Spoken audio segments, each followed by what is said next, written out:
Good morning, student. Today we are going to start class 7th SST Geography, chapter number 7, the water world, part 3. So in the previous two video I had explained about the hydrosphere, the distribution of water, and in the form of fresh water and saline water, as well as I had explained in the another video the major water bodies in the form of Pacific Ocean, Atlantic, Indian Ocean, Arctic Ocean, and Antarctic Ocean. So in this video we'll see about the movement of the ocean water.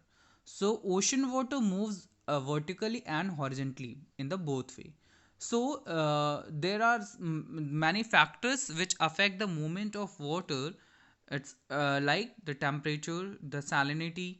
These all are the factors which influence the movement of water, ocean water basically. Now, let us see the classification of movement of the ocean water, that is the waves, tides, and ocean current. Where the waves and ocean currents are the horizontal movement and the tides are the vertical movement of the ocean water. Means the waves and ocean they moves horizontally on the earth surface, whereas the tides moves the vertically into on the earth surface. Now, let us begin with the waves. That waves are what? They are the oscillatory movement, means the continuous movement of the rise and fall of water surface. So basically, they are the movement of rise and fall of water surface. So sometimes water get rise, sometimes what after rising the water get fell down. So this is the movement. It is known as the waves basically. The waves are a kind of horizontal movement on the ocean water, and they are actually energy, not the water as such that moves across the ocean surface. So this is what this is the energy, the speed which accelerate the movement of the waves by the air or the wind. So basically the wind is there to provide the energy, or that gives the rise and fall of the waves or the water bodies. So whatever the waves is movement, it is in the form of circular manner. So whatever the waves of water moves, it is in the form of circular manner or the circular form. The shape and size of waves depend upon the speed of wind and the weather condition. So as I said, the energy which accelerate the movement of the waves, it also the other weather conditions or the temperature and the other conditions that also helps the water to rise and fall. So this is the waves that you can easily understand, that is the movement of water in the form of rise and fall. Sometimes water get rise up, and after that the water get down. So this is the movement of water with the help of wind. So that is the wave. Now there you can see the waves are distributed. The waves get the name also. The different waves get the name also. The upper part of the wave is called crest. Now you can see with the help of figure you are easily understood. The upper part, the movement of the waves, you can see this is the water movement of the earth. Sorry, this is the movement of water basically. The upper part of the water reaches, that is the crest, and the down part is known as trough. The distance between crest and trough is known as wave height, and the distance between the one crest to the another crest, that is known as wavelength. So make sure that the upper part of the wave is called crest, the lower part of the wave is known as trough. The distance between crest and trough is known as wave height, and the distance between one crest to another crest is known as wave length. So basically this is the wave. Okay, the size of the wave, that is depend upon the speed of wind that I had explained. These size can cause the stormy wind, and they can also give to rise to the huge waves. And these huge waves, what they do, they destruct the life and property, like earthquake and volcanoes. These are the other source that help by the waves, those are held by the waves, and these also causes the mass destruction. Now there is a one case studies that you have to understand, that is the Japan case study. At the magnitude of 9.0 earthquake struck on the Pacific Ocean off coast, that is the Tohoku region of Japan's Honshu Island. So there is a Honshu Island of Japan. In that Tohoku region is there, the Tohoku area is there. The earthquake occurs at the magnitude of 9.9 at the last scale of the earthquake on the 11th March 2011. So this earthquake is very destructive, was very destructive, and this the name of that earthquake was after that given as the Great East Japan earthquake. So this is the name that is given by the Japanese government after the earthquake, and it's about the 200 square miles of the coastal land that is get flooded by the tsunami. So the area which is you have seen that is 200 square mile, that is under the cover of the tsunami, means those areas is get flooded by the tsunami. The waves were estimated about to be high of the 38 meters. You can imagine it's about 12-story building.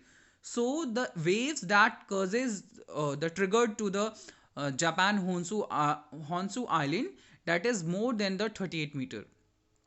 It's also recorded that there are about 14,755 people were dead, 5,279 were injured, and about 10,706 people were missing.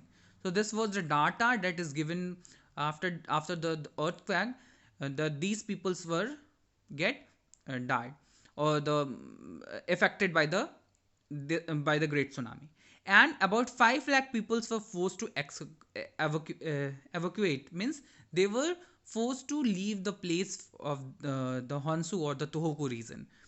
So this was the massive destruction that is caused by the tsunami and the earthquake as well.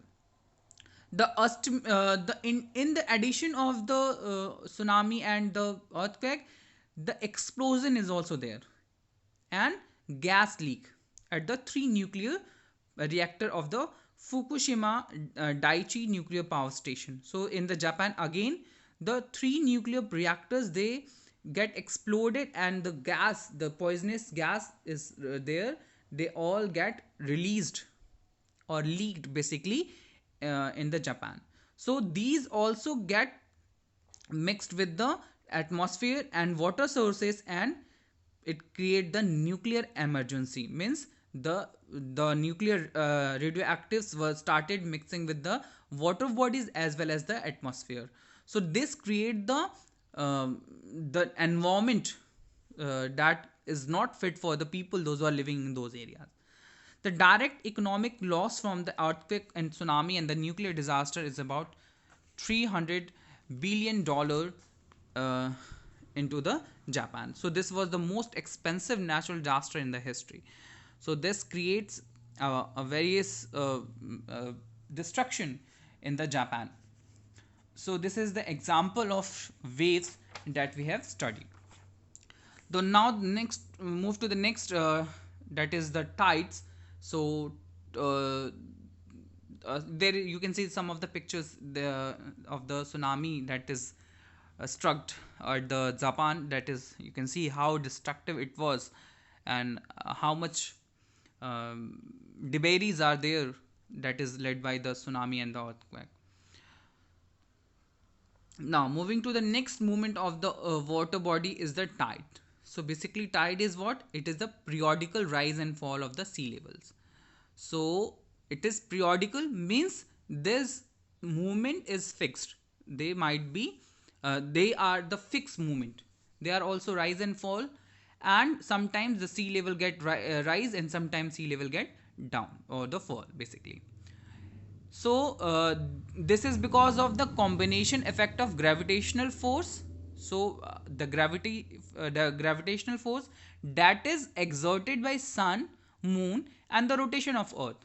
So basically the three main important elements are of the tides are the sun, the moon, what they provide exert the gravitational force, and also the rotation of the earth. So these all three gravitational force, what they had exerted the gravitational force, that creates a tide. They are the vertical movement of water. As I said earlier, the tides are the vertical movement, but ocean current and waves are the horizontal movement. So they are the vertical movement of the water and different from the ocean water caused by the meteorological effect like wind and atmospheric pressure changes. So they do not affected by the wind and atmospheric pressure changes. And the moon's gravitational pull to a great extent is the major cause of occurrence of the tide. So basically the moon's gravitational force or the pull is more than the sun gravitational force or the pull. Basically sun is far from the earth and the moon is the closest to the earth. So because of that only the moon's gravitational pull is more than the sun. So and the tides, that is because of the moon. Here sun is also responsible because the sun's gravitational pull and the centrifugal force due to the rotation of the earth are the other forces which act along with the moon gravitational pull. So not only as I explained, moon is nearer to the earth surface, earth, because of that the gravitational pull is exerted by moon on the tides is more in comparison to the sun, but sun's gravitational pull is also responsible. And the centrifugal force means when the earth rotate on its axis, that that releases the centrifugal force, or that creates the centrifugal force. So because of centrifugal force means the rotation of the earth, that create the central force, that create the centrifugal force basically. So the sun's gravitational force and the centrifugal force of the earth, that is also led to the that also helps the moon's gravitational force. Now you can see there is two types of tide, that is the spring tide and neap tide. Spring tide is also known as the high tide and neap tide is also known as the low tides. Or if we say the how the spring tide occurs and how the moon, sun and earth works, so there you can see when the sun, moon and earth are in the straight line, the height of the tide will be higher than the normal. They are called spring tide and they occur in the month of in a month one on the full moon day, and that is the Purnima, and another one is new moon day, that is the Amosha. Now you can see the spring tide. Now you can see the sun, the earth and the moon. So these are in the straight line. So from one side the gravitational pull of sun and the moon, that what it do, it exerted on the earth surface, that started pulling the tides basically. And it is on the full moon day, and on the new moon day you can see the sun, moon and earth is there, so they also create the high tide or the spring tide. Now if we talk about the neap tide, so neap tide are normally after the 7 days of the spring tide. So whenever the spring tide occurs after 7 days, the neap tide will occur. The sun and the moon become at the straight angle to each other with respect to the earth. So there you can see it's in this right angle, the sun, earth and the moon.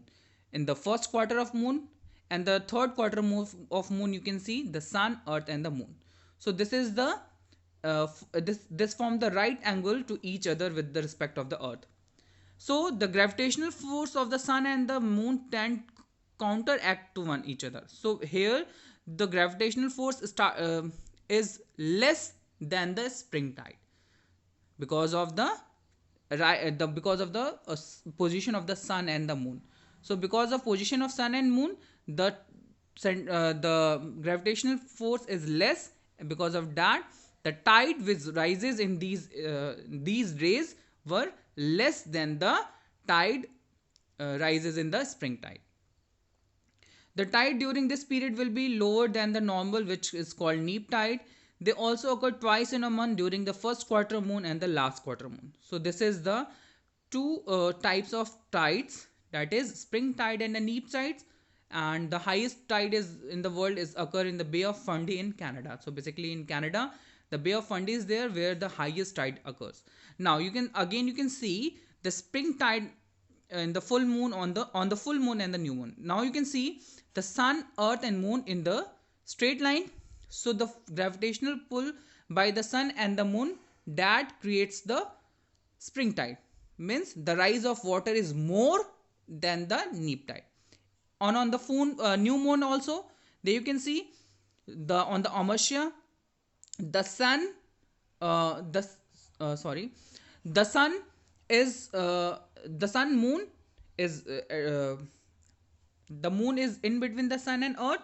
So the gravitational pull is also more, because the sun and moon is also both are uh, pulling together. So because of that, the spring tide again rises up, and that creates the spring tide. In the neap tide, you can see the sun, earth and moon, that creates the right angle in whether in the first quarter or the third quarter. So because of that, the gravitational pull that is created by the sun and moon, that is less, and because of that the neap tide is considered as the low tide. Now let us see the importance of tide. What are the importance of tide? There you can see the tide clear the mud and silt deposit from the mouth of the river, so keep them open for the ship. So the in the coastal areas, the whatever the mud and silt is deposited by the river, that is cleared by the tide. So what the tide do? They started wave out the carried the all the silts and muds that is deposited by river into the ocean. So what will it do? It helps the ship to deboard or the reach at the coastal areas very easily. Tides are immense to help in shipping and navigation. So tides is very helpful for what? For the shipping and navigation, for the searching of the routes. Here the ships leaves the harbor when tide goes out at from the coastal areas, and it helps to ship to come near to the coastal areas when tides come in. So with the help of movement, you can imagine, when tides goes out, ship goes out, when tides come in, ship come in. So this exerted the force on the ship, and because of that only the movement of ship is very easily. So basically the spring tide is very favorable to the large ship, though the bigger ships are there, so they were helped by the spring tide because of the high tides. The fishermen greatly benefit due to the tides, as the fish come near to the coast during the high tide, enabling a bountiful catch. So bountiful catch means more number of fishes were catch by the fishermen. So during the time of high tide, the fishes started coming towards the coastal areas. So this creates the fisherman to catch the more number of fishes. So this is also importance of tide. Tides are also important source of renewable energy in the form of fast movement of water during inflow and outflow. So whenever the tide inflow, when tide comes and tide goes, so that is that is a very important source of energy in the form of renewable energy or the renewable source. So this also help for the predictability of tidal power. So tidal power is what? With the help of tides, the generator or the rotator will rotate, and it creates the electricity or the power. So basically in the Canada, France, China, Russia, South Korea and Japan, they had already set the tidal power station. And in India, the Gulf of Kutch in Gujarat, the place that is identified for the development of the tidal power in India. So basically these are the importance of the tides in India. Now the homework is that for you all, you have to write the importance of tides. So how the tides are helpful for us on the various purposes that you have to write in the copy. Now in the next video we'll see about the ocean current and the different ocean current that is helpful for the people and the importance of hydrosphere. So thank you students.